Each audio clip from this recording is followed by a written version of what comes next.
ಎಲ್ಲರಿಗೂ ನಮಸ್ಕಾರ. Welcome to my YouTube channel ಕನ್ನಡತಿಯ ಕಥಾಸುದೆ. ಜೀವವೇ ಪ್ರೀತಿಸು ಜೀವ ಹೋಗುವಂತೆ ಭಾಗ 61. ರಜತ್ ಧೃತಿ ಎಲ್ಲ ಅಂತರಗಳನ್ನು ಮೀರಿ ಒಬ್ಬರಲ್ಲಿ ಒಬ್ಬರು ಒಂದಾದರು. ಮಾರನೇ ದಿನ ಬೆಳಿಗ್ಗೆ ಎಚ್ಚರವಾದಾಗ ತನ್ನವಳ ನೋಡಿ ತುಟಿಗಳು ತಂತಾನೆ ಅರಳಿದವು. ತನ್ನವಳ ಜೊತೆ ಕಳೆದ ರಸ ನಿಮಿಷಗಳ ನೆನೆದಾಗ ಮನ ಹೂವಾಯಿತು. ಧೃತಿ ಮಲಗಿರುವವಳ ಕರಣಗಳಿಗೆ ಮೃದುವಾಗಿ ಮುತ್ತಿಟ್ಟು ಎಚ್ಚರಿಸಿದ. ಹಾ ಎಂದು ಇನ್ನಷ್ಟು ಅವನ ಎದೆಯೊಳಗೆ ಹುದುಗಿದಳು. ನೋಡು, ಟೈಮ್ ಆಗಲಿ 7:30. ಅಮ್ಮಮ್ಮ ಏನು ಮಾಡ್ತಿದ್ದಾರೋ ಏಳು ಮೇಲೆ. ಮುಂಗುರುಳ ಹಿಂದೆ ಸರಿಸಿ ನೋಡಿದ. ಹಾಂ ಹೋಗಿ ರಜತ್, ನಿನ್ನೆ ನಿದ್ದೆ ಸರಿಯಾಗಿಲ್ಲ. ಇನ್ನೂ ಸ್ವಲ್ಪ ಹೊತ್ತು ಮಲಗಿಬಿಡ್ತೀನಿ. ಹೇಗಿದ್ರೂ ಕಾಲೇಜ್ ಇಲ್ಲ ಎಂದವಳ ಮಾತಿಗೆ ನಗು ಬಂದಿತು. ಲೇ, ನಾನೇನು ಮಾಡಿದೆ ನಿಂಗೆ ನಿದ್ದೆ ಬರದೇ ಇರೋ ಥರ? ಮಾತಿನಲ್ಲಿ ತುಂಟುತನ ಬರೆಸಿ ನೋಡಿದ. ಹೋಗಿ ರಜತ್, ನೀವು ಏನೇನೋ ಮಾತಾಡ್ತೀರಾ ಎಂದವಳ ಪಕ್ಕಕ್ಕೆ ಸರಿಸಿ ಅವಳ ಮೇಲೆ ಬಾಗಿದವ. ಏನು ಮಾಡಿದ್ದೀನಿ ಎಂದು ಅವಳ ಹಣೆಯಿಂದ ಮತ್ತು ಹೊಸ ಲೆಕ್ಕ ಶುರು ಮಾಡಿದ. ಅಯ್ಯೋ ಬಿಡಿ, ನೀವು ಇತ್ತೀಚೆಗೆ ತುಂಬ ಪೋಲಿಯಾಗಿದ್ದೀರಾ, ದೂರ ಸರಿರಿ, ನಾನು ಹೋಗ್ತೀನಿ ಎಂದು ಅವನ ತಳ್ಳಲು ನೋಡಿ ಸೋತಳು. ನಾ ಹೇಳಿದೆ ತಾನೇ ಅವಾಗ ಹೋಗು ಅಂತ, ನೀನು ಹೋಗಲಿಲ್ಲ. ತಪ್ಪು ನೀನದು.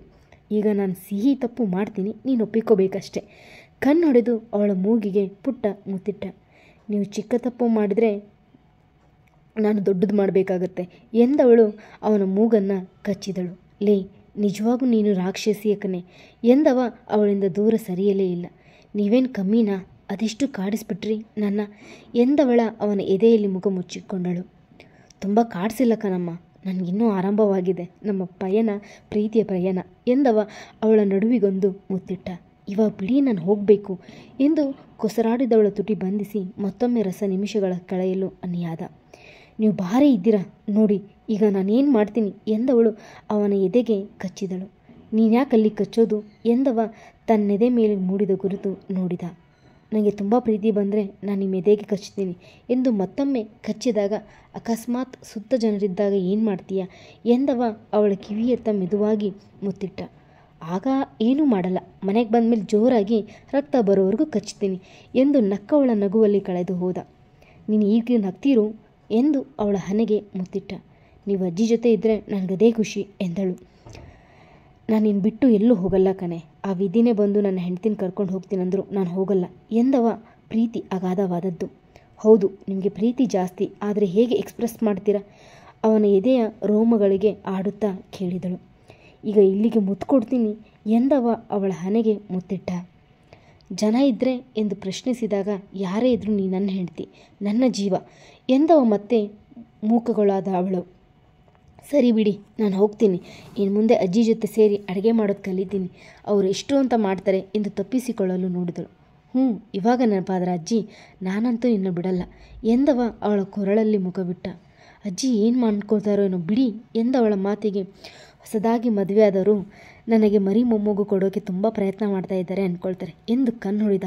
ನೀವು ಎಂದು ರಾಗ ಎಳೆದು, ಡ್ಯೂಟಿಗೆ ಟೈಮ್ ಆಗಲ್ವಾ ಎಂದಳು. ಇವತ್ತು ರಜೆ ಹಾಕ್ತೀನಿ ಎಂದ. ಸರಿ, ಮತ್ತು ಎಕ್ಸಾಮ್ ಆದಮೇಲೆ ಎಲ್ಲಿಗೂ ಕರ್ಕೊಂಡು ಹೋಗ್ತೀನಿ ಅಂದ್ರಲ್ಲ, ಎಲ್ಲಿಗೆ? ಬಹು ಆಸ್ಥೆಯಿಂದ ಕೇಳಿದ್ರು. ಹಾಂ, ಯೋಚನೆ ಮಾಡಬೇಕು ಎಂದು ಯೋಚಿಸುವಂತೆ ನಟಿಸಿದ. ಮಡಿಕೇರಿಗೆ ಹೋಗೋಣ, ಅಲ್ಲಿ ಜಾಸ್ತಿ ಮಂಜಿರುತ್ತೆ, ಇಲ್ಲ ಎಲ್ಲಾದರೂ ಬೆಳಿ ಮಳೆ ಕಡೆ ಹೋಗೋಣ ಎಂದಳು. ಬೇಡಪ್ಪ, ಜಾಸ್ತಿ ಬಿಸಿಲಿರೋ ಕಡೆ ಹೋಗೋಣ ಎಂದವ ನಕ್ಕು ಮತ್ತೊಮ್ಮೆ ಸರಸಕ್ಕೆ ಮುನ್ನುಡಿ ಇಟ್ಟ. ಎದ್ದು ಸ್ನಾನ ಮುಗಿಸಿ ಬಂದವಳಿಗೆ ಅಜ್ಜಿ ಮುಖ ತೋರಿಸಲು ಏನೋ ಅಂಜಿಕೆ. ಮೆಟ್ಟಿಲ ಮೇಲೆ ನಿಂತು ಯೋಚಿಸುತ್ತಿದ್ದವಳ ಗಮನಿಸಿದ್ದು ಗೌರಮ್ಮ. ಬಾರೆ ಇಲ್ಲಿ, ಅಲ್ಲೇ ನಿಂತು ಏನು ಯೋಚನೆ ಮಾಡ್ತಾ ಇದ್ದೀಯಾ ಎಂದಾಗ ವಾಸ್ತವಕ್ಕೆ ಬಂದಳು. ಅದು ಅಜ್ಜಿ, ನಾನೇದರೂ ಸಹಾಯ ಮಾಡಲಾ ಎಂದು ಮೆಲ್ಲಗೆ ಅಡುಗೆ ಮನೆಗೆ ಕಾಲಿಟ್ಟಳು. ಬೇಡಮ್ಮ, ನೀನು ಬಂದಾಗಲೇ ತಿಂಡಿ ಸಮಯ ಮುಗಿಯೋ ಹೊತ್ತಾಗಿದೆ, ಹೋಗಿ ದೇವರ ಪೂಜೆ ಮುಗಿಸಿ ಬಾ. ಇಬ್ಬರೂ ಒಟ್ಟಿಗೆ ತಿಂಡಿ ಮಾಡಿ ನನ್ನದು ಮುಗಿದಿದೆ ಎಂದರು. ಹೌದಾ ಅಜ್ಜಿ, ಸಾರಿ, ತಡೀರಿ, ಅವರನ್ನು ಕರೆಯುವೆ ಎಂದು ಮತ್ತೆ ಮೆಟ್ಟಿಲಂತ ಸಾಗಿದಳು. ಕೈ ಹಿಡಿದು, ನನ್ನ ಬಂಗಾರ, ಮುಖದ ಮೇಲೆ ಅದೆಷ್ಟೊಂದು ಕಲೆ ಬಂದಿದೆ ನಿನಗೆ, ಮಾಂಗಲ್ಯನ ಈಗ ಹೊರಗೆ ಹಾಕು ಎಂದು ಒಳಗೆ ಅಡಗಿದ್ದ ತಾಳಿಯನ್ನು ಹೊರಗೆ ಹಾಕಿ ದೃಷ್ಟಿ ತೆಗೆದು, ಎಂದು ಹೊರಟಾಗ, ಅಲ್ಲೇ ಇದ್ದು ಮಧ್ಯಾಹ್ನ ಊಟಕ್ಕೆ ಬಂದು ಬಿಡ್ತೀರಾ? ಇಬ್ಬರು ಬೇಗ ಬನ್ನಿ, ತಿಂಡಿ ತನ್ನಗೆ ಆಗುತ್ತೆ ಕೂಗಿ ಹೇಳಿದರು. ಇಬ್ಬರು ಒಟ್ಟಿಗೆ ತಿಂಡಿ ಮುಗಿಸಿದರು. ಅವಳ ಜೊತೆ ಕಳೆಯುವ ಪ್ರತಿಕ್ಷಣವನ್ನು ಆಹ್ವಾದಿಸುತ್ತಿದ್ದ ರಜತ್. ಅವನ ಜೊತೆ ಕಳೆಯುವ ಪ್ರತಿಕ್ಷಣವೂ ಇಷ್ಟವೇ ಅವಳಿಗೆ. ರಾಜ, ದುರ್ಗವ್ವ, ನೀವು ಈಗ ಖುಷಿಯಾಗಿದ್ದೀರಾ? ನನಗೂ ಖುಷಿ ಎಂದವರ ಮಾತಿನಲ್ಲಿ ತಿಳಿದಿದ್ದು ಅವರೆಷ್ಟು ಖುಷಿಯಾಗಿದ್ದಾರೆಂದು. ತಿಂಡಿ ಮುಗಿಸಿ ಮನೆಯಲ್ಲೇ ಇರಲಾಗದೆ ಒಂಚೂರು ಸಮಯ ಸುತ್ತಾಡಿ ಬರಲು ಹೊರಗೆ ಹೋದ ರಜತ್. ಫೋನಿನಲ್ಲಿ ಹಾಡು ಕೇಳುತ್ತಾ ಮಲಗಿದ್ದಳು ಧೃತಿ. ಒಂದು ಮಳೆ ಮಳೆ ಬಿಲ್ಲು ಒಂದು ಮಳೆ ಮೋಡ ಹೇಗೋ ಜೊತೆಯಾಗಿ ತುಂಬ ಸೊಗಸಾಗಿ ಏನನು ಮಾತಾಡಿದೆ ಭಾವನೆ ಬಾಕಿ ಇದೆ ಎಂಬ ಹಾಡನ್ನು ಕೇಳುತ್ತಾ ಮಲಗಿದ್ದಳು. ಹಳ್ಳಿ ದಾರಿಯಲ್ಲಿ ಎತ್ತಿನ ಗಾಡಿ, ಅದರ ಮೇಲೆ ರಜತ್, ಧೃತಿ ಇಬ್ಬರು ಫೋಟೋಶೂಟ್ ಮಾಡಿಸಿಕೊಂಡಿದ್ದಾರೆ. ಧೃತಿಗೀಗ 5 ತಿಂಗಳು. ಅವನ ಆರೈಕೆಯಲ್ಲಿ ಚೆನ್ನಾಗಿಯೇ ಮೈಕೈ ತುಂಬಿಕೊಂಡಿದ್ದಳು. ಅಜ್ಜಿಯೂ ಜೊತೆಯಾಗಿದ್ದಾರೆ. ನೋಡುತ್ತಿದ್ದಂತೆ 9 ತುಂಬಿ ಗಂಡು ಮಗುವಿಗೆ ಜನ್ಮ ಎತ್ತಲು ರಜತ್ ಆಸೆಯಂತೆ. ಕಾಲವ ವೇಗವಾಗಿ ಓಡಿ ಅವನಿಗೆ 3 ತುಂಬುವುದರ ಒಳಗೆ ಇನ್ನೊಂದು ಹೆಣ್ಣು ಮಗುವಿಗೆ ಜನ್ಮ ನೀಡಿದಳು ಧೃತಿ. ಈಗ ಅದಕ್ಕೂ 1 ವರ್ಷ. ಆದರೆ ಧೃತಿ ರಜತ್ ಮದುವೆಯಾಗಿ 5 ವರ್ಷ ಕಳೆದಿದೆ. ಆದರೂ ಅವರಿಬ್ಬರ ಪ್ರೀತಿಯಲ್ಲಿ ಯಾವ ಬದಲಾವಣೆ ಇಲ್ಲ. ಅದೊಂದು ದಿನ, ರಜತ್, ನಿಮ್ಮ ಮಕ್ಕಳು ಏನು ಮಾಡ್ತಾ ಇದ್ದಾರೆ ನೋಡಿ, ಯಾಕೋ ಸುದ್ದಿನೇ ಇಲ್ಲ. ಏನೋ ಕಿತಾಪತಿ ಮಾಡ್ತಾ ಇರ್ಬೋದು. ಬಟ್ಟೆ ವಾಷಿಂಗ್ ಮಿಷಿನ್ ಹಾಕುತ್ತಾ ನೋಡಿದಳು ಧೃತಿ. ನಂಗೆ ಕೆಲಸ ಇದೆ, ನೀನೇ ನೋಡು ಎಂದು ತನ್ನ ಕೆಲಸದ ತಲ್ಲಿನ ರಜತ್. ಧೃತಿ ಅವರ ರೂಮಿಗೆ ಹೋಗಿ ನೋಡಲು ಮಗಳ ಜಡೆ ಹಿಡಿದು ಎಳೆದ. ಅದಕ್ಕೆ ಕೋಪಗೊಂಡ ಧೃತಿ ಅವನಿಗೆ ಹೊಡೆಯಲು, ನನ್ನ ಪಪ್ಪ ಹೇಳಿದ್ದಾರೆ, you don't have lets me touch ಎಂದು ಚೋಟುದ್ದ ಬೆರಳು ತೋರಿ ನುಡಿದ. ಅಯ್ಯೋ ನಿಮ್ಮಪ್ಪನ ಮಗನೇ ಎಂದು ಅವನ ಕಿವಿಡಿದು ರಜತ್ ಬಳಿ ಎಳೆದುಕೊಂಡು ಹೋದಳು. ರಜತ್, ನೋಡಿ ನಿಮ್ಮ ಮಗನಿಗೆ ನಿಮ್ಮದೇ ಬುದ್ಧಿ. ಆ ಹುಡುಗಿ ಜಡೆ ಎಳೆಯುತ್ತಿದ್ದ, ನಾನು ನೋಡಿ ಪೆಟ್ಟು ಕೊಟ್ಟರೆ ನನಗೆ Dhruti don't have let's me touch me ಅಂತಾನೆ. ಧೃತಿ ತನ್ನ ಮಗನ ವಿರುದ್ಧ ಕಂಪ್ಲೇಂಟ್ ಹೇಳುತ್ತಿದ್ದಾಳೆ ರಜತ್ ಎದುರು. ನಿನ್ನ ಮಗಳೇನು ಕಮ್ಮಿನಾ, ನೋಡಲಿ ನನ್ನ ಯೂನಿಫಾರ್ಮ್ ಪೂರ್ತಿ ರಜತ್ ಪೊಲೀಸ್ ಅಂತ ಬೈದಿತ್ತಾಳೆ. ಎಲ್ಲ ನಿನ್ನ ಬುದ್ಧಿ ಎಂದು ತನ್ನ ಯೂನಿಫಾರ್ಮ್ ನುಡಿದ. ಯಾಕೆ ಅವಳು ನಿಮ್ಮ ಮಗಳಲ್ವಾ? ಸೊಂಟದ ಮೇಲೆ ಕೈ ಇಟ್ಟು ಕ್ಲಾಸ್ ತೆಗೆದುಕೊಂಡಳು. ಮತ್ತೆ ಇವ ನಿನ್ನ ಮಗ ಅಲ್ವಾ? ಅವನು ಜಗಳ ಕೇಳಿದ. ಇತ್ತ ಅಣ್ಣ ತಂಗಿ ಕೈ ಹಿಡಿದು ಅಪ್ಪ ಅಮ್ಮನ ಜಗಳ ನೋಡುತ್ತಾ ಪಾಪ್ಕಾರ್ನ್ ತಿನ್ನುತ್ತಿದ್ದರು. ರಜತ್, ನಿಮ್ಮದು ಅತಿಯಾಯಿತು, ಸಾರಿ ಕೇಳಿ, ನನಗೆ ತಪ್ಪು ಮಾಡಿದ್ದು ಮಗ, ಅಪ್ಪನ ಕ್ಷಮೆ ಹತ್ತಿರ ಕೇಳಿಸಿಕೊಳ್ಳುತ್ತಿದ್ದಾಳೆ. ನಿಂದು ಅತಿಯಾಯಿತು ಕಣೆ, ನಾನು ಚಂದನ ಇಲ್ಲ ಶುಭಾನ ಮದುವೆ ಆಗಬೇಕಾಗಿತ್ತು. ನೀನಂಥ ಜಗಳಗಂಟೆ ಜೊತೆ ಸೇರಿಕೊಂಡು ನನ್ನ ಜೀವನ ಹಾಳಾಗೋಯ್ತು. ತಲೆ ಮೇಲೆ ಹೊತ್ತು ಕುಳಿತ.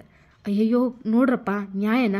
ಓದೋ ಹುಡುಗಿ ತಲೆ ಕೆಡಿಸಿ ಮದುವೆಗಿದ್ವಿ ಆಗಿ ಬೇಡ ಅಂದರೂ 3 ವರ್ಷಕ್ಕೆ ಕೈಗೆ 2 ಮಕ್ಕಳಿಟ್ಟು ಈಗ ನಾನೇ ಬೇಡಂತೆ ಪಕ್ಕ ಹಳ್ಳಿ ಸ್ಟೈಲಲ್ಲಿ ಬಾಯಿ ಬಡಿದುಕೊಂಡಳು. ಮತ್ತೆ ಇನ್ನೇನು ಚೈಲ್ಡ್ ಅಣ್ಣ ತಂಗಿ ಹೊಡೆದಾಡ್ಕೊಡ್ತಿದ್ದಾರೆ, ನೀನು ನನ್ನ ಬಳಿ ಜಗಳ ತರ್ತೀಯ? ಅವಳ ತಲೆಗೆ ಮೊಟಕಿದ. ಅಯ್ಯೋ ನನ್ನ ಗಂಡ ನನ್ನ ಸಾಯಿಸ್ತಾನೆ.